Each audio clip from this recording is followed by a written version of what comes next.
First of all, we have to ask the question, what is LSD? LSD is a chemical, but it's not a drug. Most Americans are familiar with two drugs which change consciousness. Drugs which put us into a stupor, drugs which wake us up. Almost every American uses one of these two.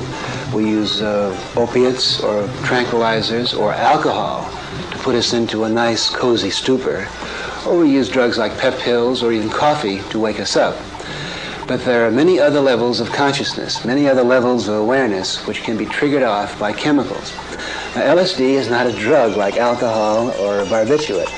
LSD is a chemical which contains several hundred Encyclopedia Britannicas. So when you talk to someone who's taken LSD, or if you have a seen who's taken LSD, his consciousness is being spun through many, many different levels of language, which are not the language of English or French or Latin, but chemical languages of cell and nervous system, sense organ, which are many millions of years old. If the person is unprepared and he swallows this local library of chemical messages, he's confused. He can be entranced and delighted, or he can be very frightened. Most of the people who develop what we call an LSD panic are people who take LSD not knowing what's going to happen. They think it's like a martini, or they think it's like a pep pill. It's not at all. It's a highly complicated engaging of nerve tissue and cell tissue inside, which throws you into energy languages for which many people are not prepared, thus the confusion and the fear. When we're talking about LSD, we're talking about an instrument, like the microscope, a form of energy. I think that any responsible adult who has demonstrated through training that he knows enough to use this form of energy should be allowed to do it. I am not in favor of indiscriminate use of LSD or of any form of energy. I think the motor car in the hands of an alcoholic or of a nut is a very dangerous instrument. Anything that man's technology has created can be dangerous if an unprepared person gets it. I'm in favor of strict licensing by government agencies, the way the automobile and the airplane is licensed, so that psychologically and physically prepared people who know what they're doing and who have serious purposes can use these wonderful and incredible keys to the wisdom and energy which is inside our body. I have to use the example of the microscope. 300 years ago, if I were to say, do you know that there's a level of energy around us which is invisible, but which is powerful and beautiful and has all sorts of meanings, you'd think I was a nut or a pariah, and I'd be lucky to stay out of jail as I am today. The same thing is true of LSD. LSD is like a microscope, even an electron microscope, which opens up awareness of energies which are there. There's nothing miraculous or mysterious about LSD.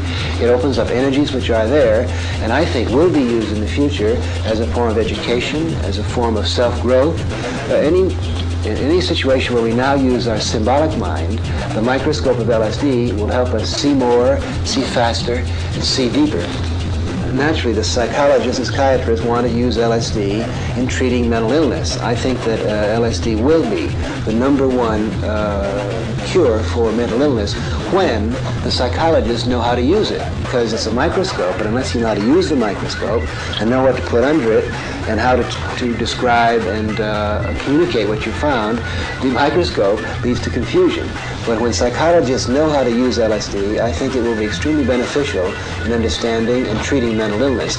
We're going to learn to be more harmonious with the other forms of energy, plant and vegetable and air and animal around us. I do think that LSD and other drugs which are coming along even more powerful in their effects to open up the mind, and man's cells and man's sense organs and man's chemicals, which come from his own body and from outside, have been the sources of information for millions of years before the printing press and radio and television came along. The only thing to fear from any form of energy is ignorance. It's the ignorant person who causes damage and destruction to himself and to others. We're in the same position now with LSD that we were 70 years ago with the automobile. Here's a new and powerful form of energy which is going to change our way of life. Well, first I must say that every second of every LSD session is different. It's like every second looking through a microscope is different. It depends what you're looking at and what magnification you have. Here's what happens. When you take LSD, It's as though you go down the barrel of the microscope and you are literally swimming around with your own cells. What's even worse, you can go down the barrel of an electron microscope and you're actually shooting around amidst all those particles. Now this is not supernatural. You see, almost all the cells in your brain are in touch with cells and tissues and capillaries and flashing particles. There's nothing that's not neurologically sensible about this experience. It's the colors and forms which are continually changing in rhythmic pulsation of the heart. Time is completely gone because to your cells have never heard of the 20th century. Your cells are working on other forms of time, relentlessly and ruthlessly and endlessly going through cycles of growth and deterioration. This is the awe, and this is the mystery, and this is the terror, and this is the sense of reverence and gratitude which can come to someone who is opened up to the world within. You've written that in order to find yourself, you literally have to go out of your mind using the chemical. Yes, and I must be very straight about that. When you take LSD, you go out of your mind. You go beyond words, you go beyond symbols, you go beyond the 20th century, because 99% of your brain doesn't know that you or the 20th century exists. These are timeless processes of growth and communication and cellular energy. It's a misunderstanding between old people who drink whiskey and read books and young people who have stumbled upon these new chemical means of expanding their consciousness.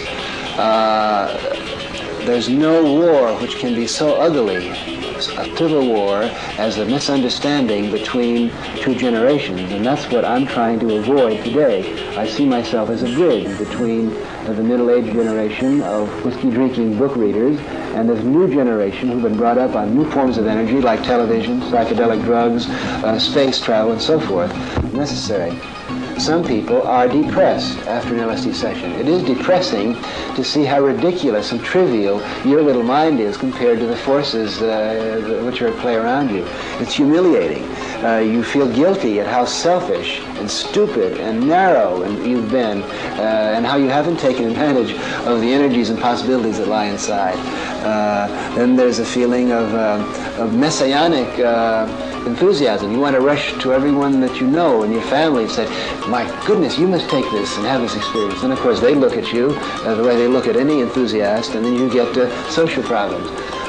Some people quit their jobs and get farms in the country, or as in my case, devote their life to this yoga or this discipline of learning what's within.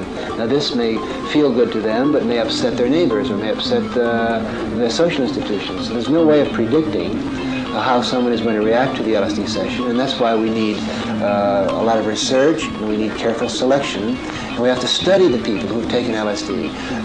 Today we have this epidemic of hysteria about the powers and meaning of LSD. We've got to have careful social studies of the people. Have they really benefited, or have they just deluded themselves into thinking that they've learned more than their fellow men? I don't know, but I want these questions answered sensibly and scientifically.